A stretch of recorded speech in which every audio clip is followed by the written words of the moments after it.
Hello friends, welcome to my YouTube channel. So today in this video I am going to show you how to play only audio and turn off the TV screen. Simply go to settings, tap on all settings. Then select the option general and privacy.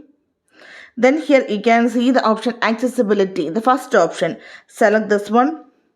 Then here you can see the option picture off. Now this is disabled. If you enable this one, then the TV screen is turned off, but audio is still playing. Then press any key on your remote to turn the screen back on. So don't press the key power or volume buttons. Okay, now I am going to enable this option. Then you can see the screen will turn off. You can see, and press any key to back the screen on.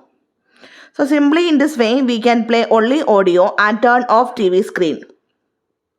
So hope you guys enjoyed this video. Thank you for watching. Thank you. Bye bye.